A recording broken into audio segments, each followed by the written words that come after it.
Hello and welcome to a new edition of Patria Grande. I am Enrique Lunski, here together with me, Juan Carlos Pocho Salcedo.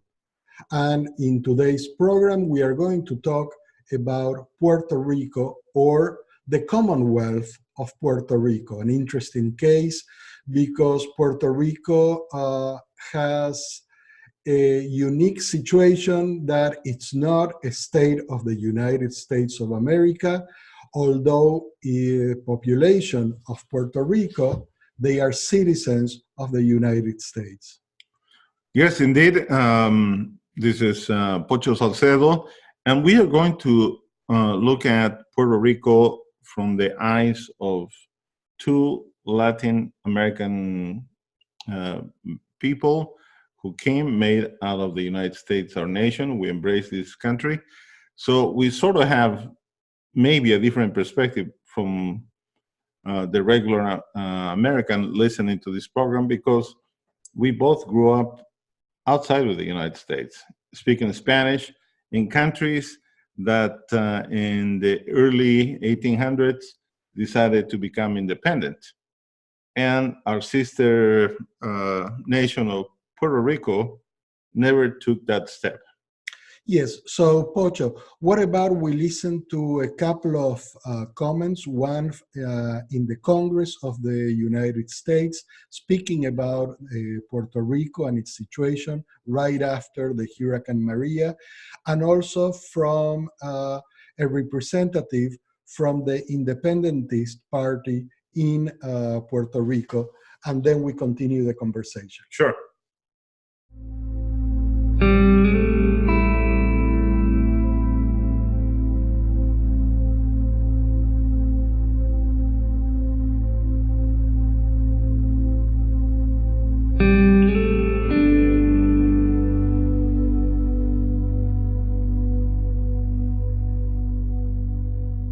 The United States has been screwing Puerto Rico for over 100 years, and this is just the latest, most disgusting chapter.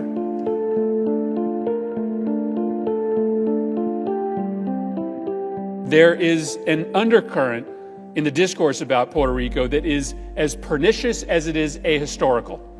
You'll hear people like President Trump say that Puerto Ricans are wholly responsible for the financial mess that they find themselves in, and Puerto Rico should just pull itself up by its bootstraps.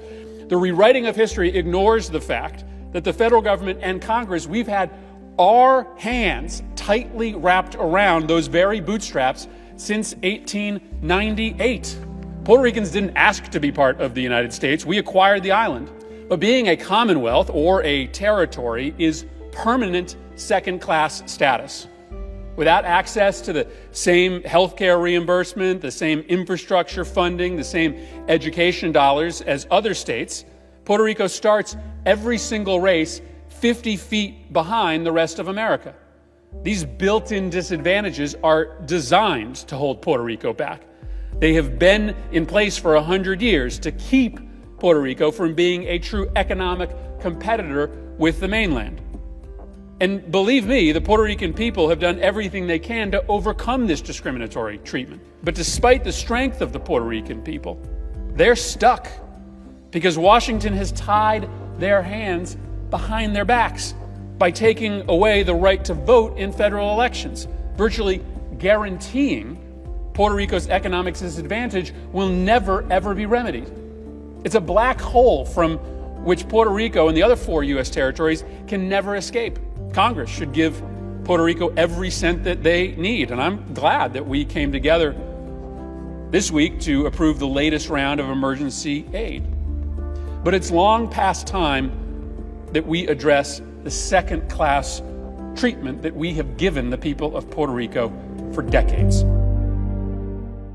Poco después de la invasión estadounidense en el 1898, apenas 2 años después, para el 1900, una de las primeras medidas adoptadas por el imperio estadounidense en Puerto Rico fue la devaluación de la moneda local. Así que un día los puertorriqueños y puertorriqueñas se levantaron siendo la mitad de ricos de lo que eran anteriormente. Eso permitió el proceso mediante el cual las empresas estadounidenses latifundistas comenzaron a adquirir a precios ridículamente bajos grandes extensiones de terreno que dieron paso al monocultivo de la caña, que generó a su vez una industria tremendamente opresiva para los trabajadores puertorriqueños.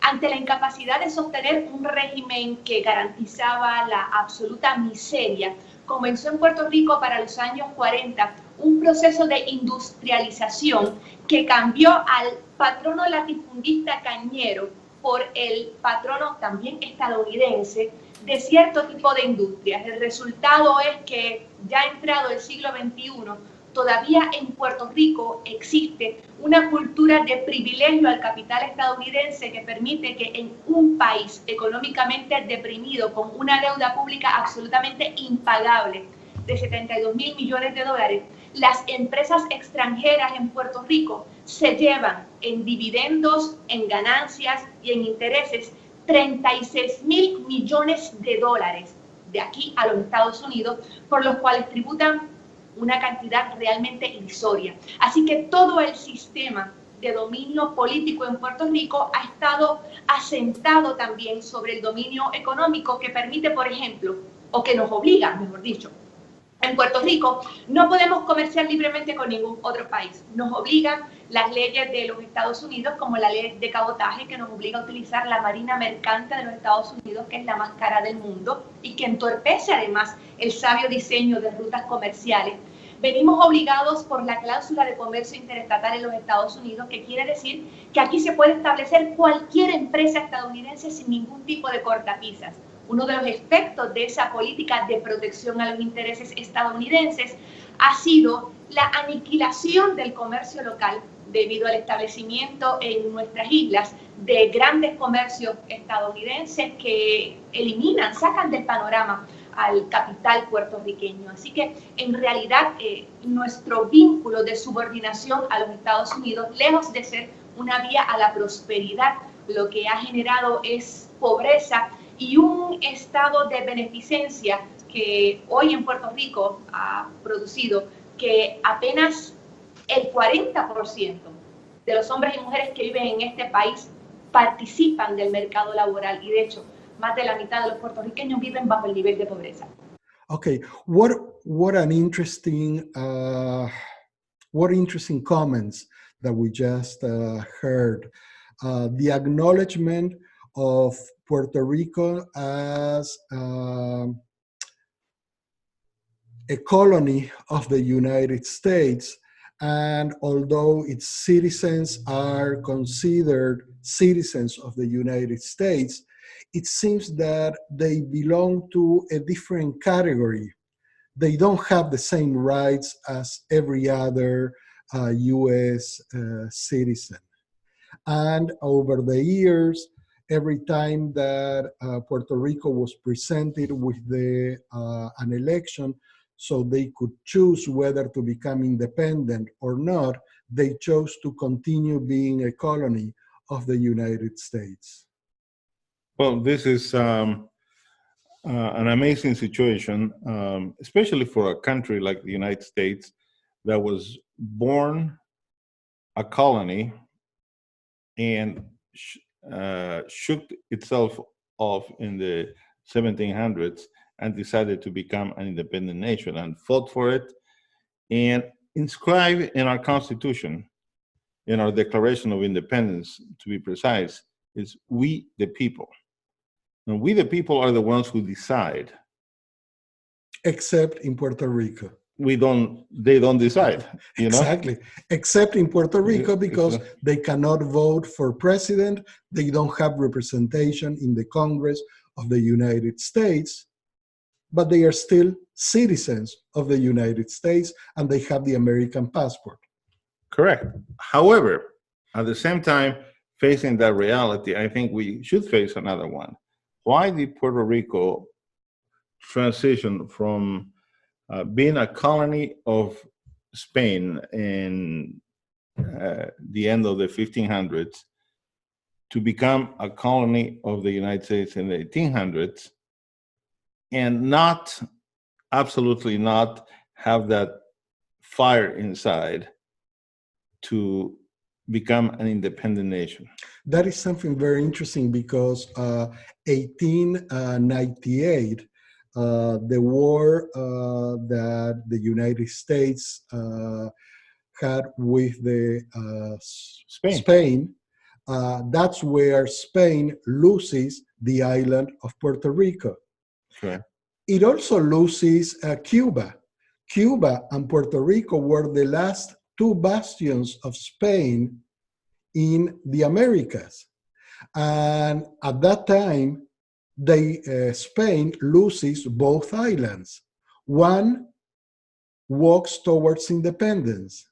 The other one stays passive and becomes absorbed under the Commonwealth of Puerto Rico by the United States. And if you use that example, which is a great example, Cuba not only decides to become independent, stands up to the United States since 1959, challenging the US, and in no way they are docile to the US. No, although for the first 50 years of the 20th century, Cuba was the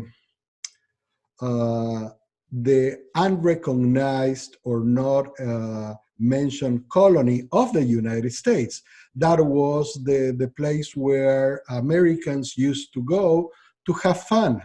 And to grow sugar cane. And to grow sugar, of course, yeah. The great plantations. But they still were independent. And then that's what allowed Cuba to continue growing as an independent country, whereas the Puerto Rico became in this amorphous situation in its relationship with the United States. The other interesting thing is that a lot of Puerto Rico migrated, the population of Puerto Rico, many of them migrated to the United States to take advantage of the opportunities that they didn't have in the island and that they could enjoy in the States, mostly on the East Coast, mostly to the state of New York, mostly the city of New York. Let's remember that in the city of New York, the population from Puerto Rico is very important. Let's just remember West Side Story, for example, that depicts, and that was an icon in Broadway and in the movies, and it depicts that transition and that migration of Puerto Ricans into the United States. But still, without the benefits of being a state. In addition, I don't think there is the political will today, maybe in the future, to embrace Puerto Rico as the 51st state of the Union. Definitely not. You don't see that in Congress. You don't Definitely see that. Not. And so, if you're a Puerto Rican, where do you stand on that? I mean, it can't be that becoming a full recognized state is the only solution for Puerto Rico. No, I think that unless there are a lot of profound changes, the window of opportunity for Puerto Rico, in my personal opinion, has come and has gone. It's closed. Puerto Rico cannot become an independent country nowadays because it's in such an economic dire situation that will not have the way to do anything. At the same time, it cannot become a state of the United States of America, because that will mean for the rest of the states and for the federal government to have to pour billions and billions of dollars to help restart the infrastructure of the island that has been totally decimated, desolated after Hurricane Maria, and after these 2 years that have already passed, it's still a disaster. It's a disaster area, the disaster area that nobody talks about. And people cannot recover from that. And the only economic commodity that the island has, actually there are two. It's either the great plantations and tourism. Tourism, it's only very slowly recovering. And as for the plantations in Puerto Rico, tobacco or sugar, for example, they are so aligned with the United States that it will never accept becoming independent because they have a lot of advantages commercially with the United States. But that doesn't help the people of Puerto Rico. Well, certainly doing the same thing and expecting different results is not going to work, right? Correct. I'm sure there were a couple of situations when Puerto Rico could have taken advantage years back and say, well, this is maybe the opportunity that we have leverage. And they did not, for whatever reason, expecting to become a 51st state. So they are in a difficult situation.